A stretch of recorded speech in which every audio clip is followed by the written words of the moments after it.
नमस्कार दोस्तों, next IAS YouTube channel पर एक बार फिर से आप सभी का स्वागत है। मेरा नाम है सपना कुशवाहा और आप देख सकते हैं कि आज की जो हमारा पूरा डिस्कशन का टॉपिक है उसकी हेडलाइंस ये है कि हाल ही में एक वाइल्ड लाइफ सेंचुरी में एक मेलानिस्टिक डियर को स्पॉट किया गया और इस लिहाज से ये न्यूज काफी इंपॉर्टेंट हो जाती है। तो आज के पूरे डिस्कशन में हम सबसे पहले तो इस डियर के बारे में जानेंगे और उसके बाद हम जानेंगे उम्ब्रेड पौनी कारहंडला वाइल्ड लाइफ सेंचुरी के बारे में। और इसी के साथ ये पूरा टॉपिक जीएस पेपर 3 एनवायरमेंट से जुड़ा हुआ है और इसी क्रम में अब हम आगे बढ़ेंगे और देख लेंगे हालिया घटनाक्रम क्या है। तो जैसा कि हमने आपको न्यूज बता दिया कि ये जो वन्यजीव अभ्यारण्य है जिसका नाम है उम्ब्रेड पौनी कारहंडला वन्यजीव अभ्यारण्य, यहाँ पर हाल ही में एक मेलानिस्टिक डियर को देखा गया है। अब इसके बारे में हम आगे डिटेल में जानेंगे, लेकिन उसके पहले हम जान लेते हैं इस अभ्यारण्य के बारे में।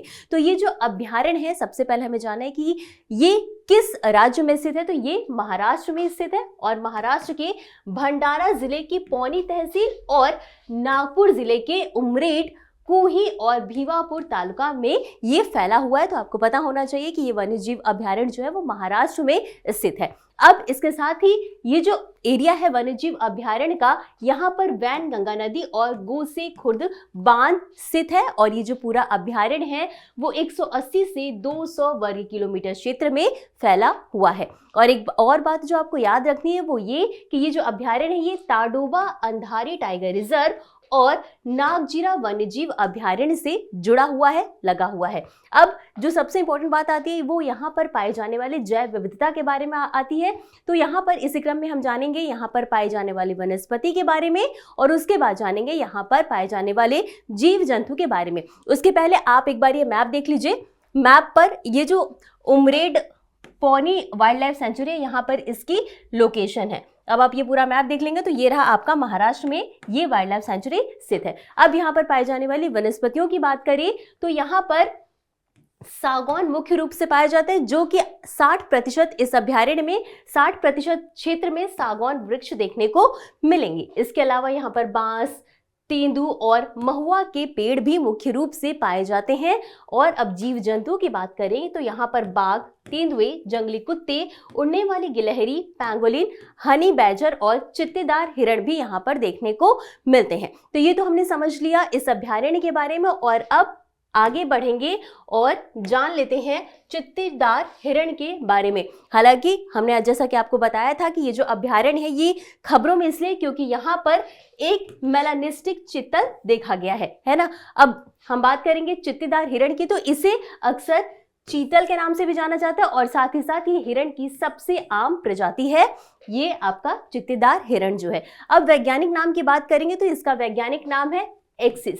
इनकी ऊंचाई लगभग 35 इंच होती है और वजन लगभग 187 पाउंड देखने को मिलता है। और जीवन काल की बात करें तो इनका जीवन काल जो है वो 20 से 30 वर्ष का होता है। अब बात कर लेते हैं कि ये किन एरिया में पाए जाते हैं। तो ये मुख्य रूप से भारत में पाए जाते हैं, नेपाल में पाए जाते हैं, भूटान, बांग्लादेश और श्रीलंका में ये मुख्य रूप से पाए जाते हैं। आईयूसीएन रेड लिस्ट जो कि काफी इंपॉर्टेंट है, एग्जाम में कई बार पूछ लिया जाता है किसी भी प्रजाति जो भी चर्चा में रही है उसका आईयूसीएन स्टेटस क्या है, तो इसलिए आपको आईयूसीएन स्टेटस याद ही होना चाहिए। और इस लिहाज से ये जो चित्तेदार हिरण है इसका आईयूसीएन रेड लिस्ट में इसकी स्थिति क्या है, न्यूनतम चिंताजनक यानी कि लीस्ट कंसर्न श्रेणी में इसे रखा गया है। अब हमने बात करी थी मेलानिस्टिक चीतल की, तो इसकी विशेषता ये होती है कि ये अक्सर ब्लैक कलर होता है क्योंकि इनमें जो है वो मेलानिस्टिक ज्यादा बनता है और यही कारण है कि इनके जो शरीर का रंग होता है वो गहरा होता है। और ये उस वाइल्ड लाइफ सेंचुरी की इमेज है जहां पर ये देखा गया था, ये डियर स्पॉट किया गया था।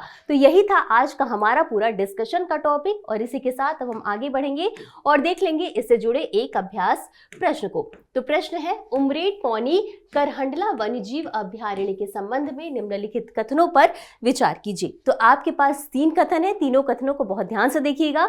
तो पहला कथन है, यह महाराष्ट्र के भंडारा जिले और नागपुर जिले के कुछ तालुकों में फैला हुआ है। और दूसरा कथन क्या है, दूसरा कथन कहता है कि वैन गंगा नदी और गोसे खुर्द बांध इसकी उत्तर पूर्वी सीमा पर स्थित है। और तीसरा कथन है यह अभयारण्य ताडोबा अंधारी टाइगर रिजर्व से वैनगंगा नदी के किनारे स्थित जंगल से जुड़ा हुआ है।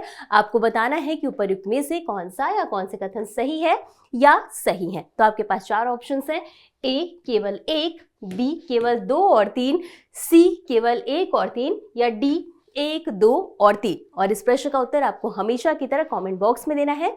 तो आज के लिए बस इतना ही, मिलते हैं अगले एपिसोड में इसी तरह कुछ अहम और जरूरी खबरों के साथ। तब तक के लिए धन्यवाद।